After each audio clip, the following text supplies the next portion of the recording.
أعوذ بالله من الشيطان الرجيم. بسم الله الرحمن الرحيم. الحمد لله رب العالمين، الصلاة والسلام على رسوله الكريم وعلى أهل بيته الطيبين الطاهرين. اللهم صل على محمد وآل محمد. أما بعد، قال الله الحكيم في كتابه الكريم. بسم الله الرحمن الرحيم. شهر رمضان الذي أنزل فيه القرآن.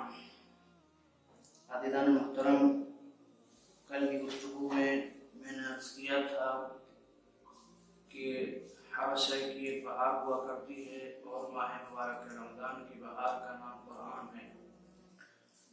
میں نے عرض کیا تھا کہ ظاہری نے روایت نقل کی ہے کہ جب امام سجاد علیہ السلام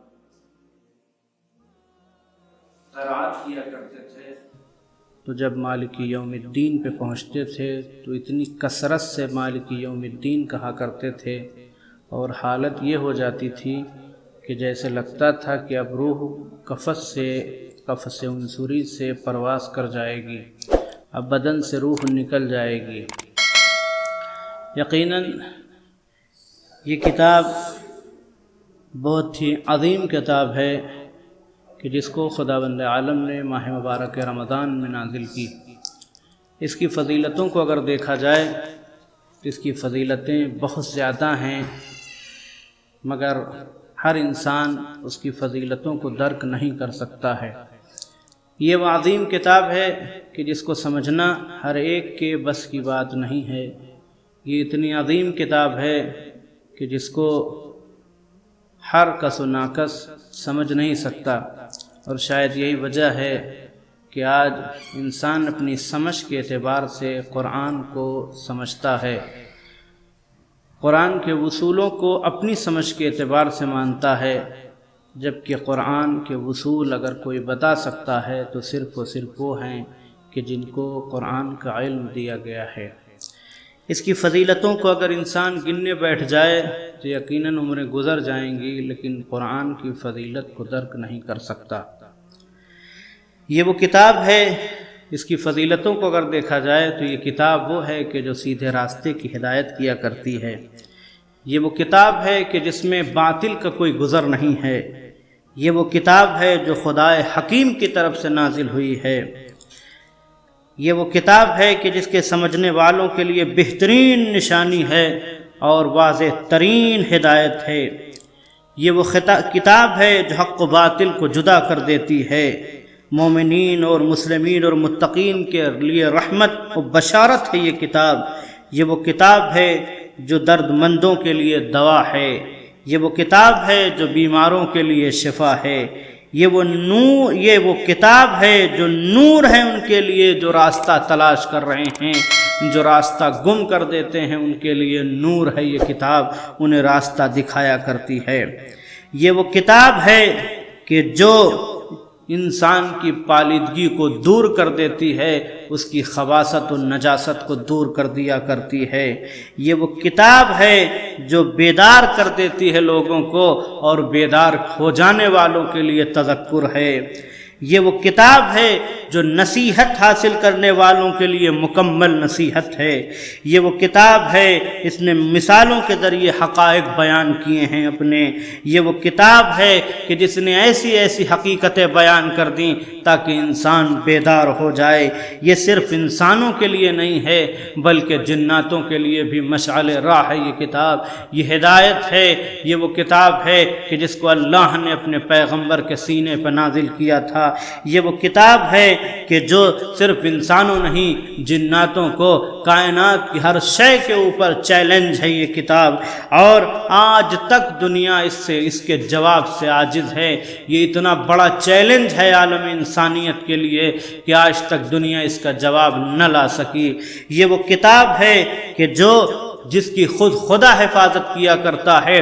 پروردگار عالم نے سابقہ کتابوں کو ان کی انبیاء کی امتوں کو دے دیا تھا، یہ تمہارے لیے نازل کی ہیں، لیکن اس کے باوجود انہوں نے اس کی حفاظت نہ کی، اس میں تبدیلی واقع ہو گئی اور انہوں نے اس کو ویسے ڈھال دیا جیسے وہ چاہتے تھے۔ جیسے جیسے زمانہ بدلتا گیا ویسے ویسے انہوں نے اپنے اعتبار سے اس کو ڈھالنا شروع کر دیا۔ ہماری زندگی جیسی گزرنی ہے ویسے اس کتاب کو ہم اپنے اعتبار سے ڈھال دیں گے، مگر یہ وہ کتاب ہے کہ جس کتاب کو خدا نے کہا وَإِنَّ لَهُ لَحَافِظُونَ، وہ خدا ہے کہ جو اس کی حفاظت کرنے والا ہے۔ اور جب خدا حفاظت کرنے والا ہے تو کوئی دنیا کا کوئی انسان بھی اس میں تبدیلی واقع نہیں کر سکتا ہے۔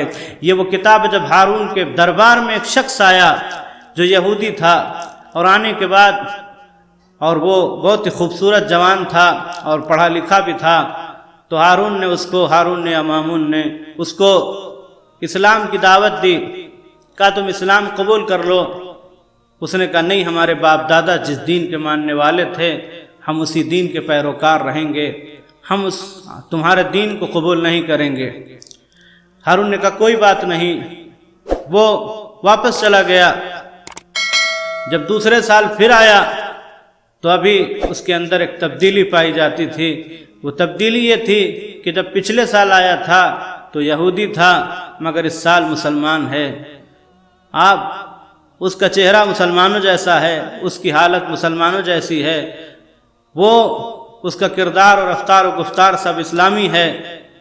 ہارون بہت تعجب میں اس سے پوچھنے لگا کیا بات ہے، پچھلے سال میں نے تم کو اسلام کی دعوت دی تھی تو تم نے اسلام قبول نہیں کیا تھا، اس سال آئے ہو تو اسلام قبول کر چکے ہو، اور اسلام تم نے کیوں قبول کر لیا؟ تم نے تو کہا تھا کہ تمہارے باپ دادا کا جو دین ہے وہ دین تم نہیں چھوڑو گے، تب تم نے اسلام کیسے قبول کیا؟ اس نے کہا میرے ساتھ ایک واقعہ ہوا، میں خطاط بھی ہوں، میں کاتب ہوں، میں کتابت کرتا ہوں، میں لکھتا بھی ہوں۔ کہا پھر کیا ہوا؟ کہا میں جب تمہارے پاس سے پلٹ کے گیا تو میں نے 3 جلدیں لکھیں توریت کی، اس کو جیسے چاہا ویسے لکھا، جس طرح سے میں چاہتا تھا۔ کبھی اس کی آیتوں کو آگے پیچھے کر دیتا تھا، کچھ آیتوں کو نہیں لکھا میں نے، اس کے باوجود میں نے اس کو تیار کیا، اور اسی طرح سے 3 جلدیں انجیل کی لکھیں، جیسے میں نے چاہا ویسے لکھ دیا، لے جا کر کے میں نے بازار میں اس کو فروخت کیا۔ 3 جلدیں توریت کی، 3 جلدیں انجیل کی، یہ تینوں ہمارے ہاتھ سے بک گئی، لوگوں نے آ کر کے اٹھایا اور خرید لیا۔ اس کے بعد جب میں نے دیکھا کہ یہ کتابیں بک گئیں تو میں نے قرآن اٹھایا اور قرآن کو اپنے اعتبار سے لکھنا شروع کیا، اور میں نے لکھنا شروع کیا، کچھ آیتوں کو ادھر سے ادھر کرتا رہا، کچھ تقدیم و تاخیر کرتا رہا، کبھی کوئی آیت پہلے لکھ دیتا تھا، کوئی بعد میں لکھ رہا تھا، کچھ آیتوں کو نہیں لکھ رہا تھا۔ میں نے اپنے اعتبار سے جیسے انجیل اور توریت کو لکھا تھا ویسے قرآن مجید کو بھی لکھا۔ جب میں بازار میں لے کر کے آیا 3 جلدیں اس کی بھی لکھی میں نے۔ جب لے کر کے بازار پہنچا تو بازار میں لوگ آتے تھے، کتاب اٹھاتے تھے، اس کو کھول کے 1-2 صفحہ پلٹتے تھے، پھر کتاب رکھ کے چلے جاتے تو کوئی خریدتا نہیں تھا۔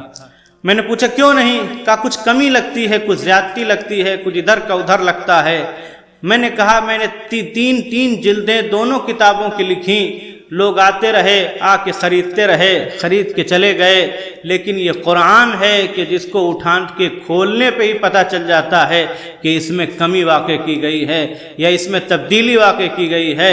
میں نے اس آیت کو دیکھا وَإِنَّ لَهُ لَحَافِظُونَ کہ وہ خدا ہے کہ جو اس کتاب کی حفاظت کرنے والا ہے۔ میں نے کہا جب کتاب کی حفاظت اتنی ہو رہی ہے کہ میں چاہ رہا تھا کہ تبدیلی آ جائے تو لوگوں نے اس کو اٹھا کر کے لینے سے انکار کر دیا، تو ذرا سوچو اس دین کی حالت کیا ہوگی، کتنا عظیم دین ہوگا کہ جس کی کتاب میں کوشش کرنے کے باوجود تبدیلی نہیں آ سکتی، اس دین کا عالم کیا ہوگا۔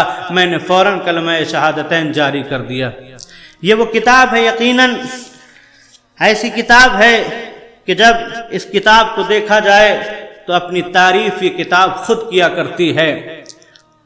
سورہ آل عمران میں آواز دہایا ھذا بیان للناس وہدی وموعظۃ للمتقین کہ یہ صرف اور صرف لوگوں کے لیے بیان ہے مگر یہ ہدایت ہے اور لوگوں کے لیے نصیحت ہے۔ کس کے لیے نصیحت؟ صرف عام انسانوں کے لیے تو بیان ہے، لیکن یہ متقین کے لیے باعث ہدایت ہے اور ان کے لیے نصیحت ہے۔ یہ کتاب یقیناً عظیم کتاب ہے کہ جس کی فضیلتوں کو اگر دیکھا جائے تو یقیناً اس کی فضیلتوں کو گننا مشکل ہے۔ یہ پروردگار عالم کا ایک معجزہ ہے جو قیامت تک کے لیے باقی ہے، اور چیلنج ہے پوری عالم انسانیت کو قرآن نے متعدد جگہوں پہ چیلنج کیا ہے کہ اگر تم میں اتنی قوت پائی جاتی ہے تو جاؤ اس کتاب کا جواب لے کر کے آؤ۔ کسی میں اتنی قوت و طاقت نہیں تھی، کسی کے علم میں اتنی وسعت نہیں تھی کہ اس کتاب کا پورا جواب لا سکے۔ اس نے کہا اچھا ٹھیک ہے، نہیں لا سکتے ہو تو کوئی بات نہیں، تم کو ہم اور چھوٹ دے دیتے ہیں، جاؤ 10 سوروں کا جواب لے کر کے آؤ۔ لوگ گئے، لیکن کسی میں اتنی وسعت نہیں تھی، اتنی طاقت و قوت نہیں تھی کہ اس کتاب کا جواب لا سکے۔ نہیں لا سکتے ہو جواب، کوئی بات نہیں، ہم تم کو اور چھوٹ دے دیتے ہیں، جاؤ 1 سورے اور 1 آیت کا جواب لے کر کے آؤ۔ دنیا آج تک قیامت تک کے لیے عاجز رہے گی اور قیامت تک اس کا کوئی جواب نہیں لا سکتا ہے۔ یہ اللہ کا معجزہ ہے، یہ کتاب جب معجزہ ہے تو قیامت تک اس کا جواب ناممکن ہے۔ یقیناً اس کتاب کو خداوند عالم نے نازل کرنے کے بعد بتایا کہ دنیا میں تم جس کو چاہو، جس سے چاہو مدد مانگ لو سوائے خدا کے، اس کے بعد پھر تم چاہو کہ اس کا جواب لے کر کے آؤ تو یقیناً تم اس کا جواب نہیں لا سکتے ہو۔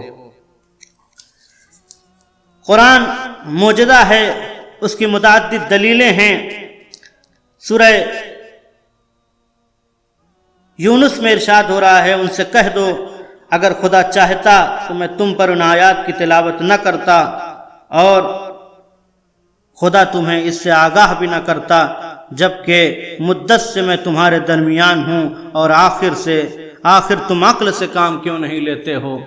یقیناً یہ معجزہ ہے اور اس کتاب کو کوئی بھی عام انسان درک نہیں کر سکتا ہے، لہذا اس کتاب کو سمجھنے کے لیے ہمیں اس در پہ جانا پڑے گا کہ جس کو اس کتاب کا وارث قرار دیا گیا ہے، اور وہ وارث کون ہے؟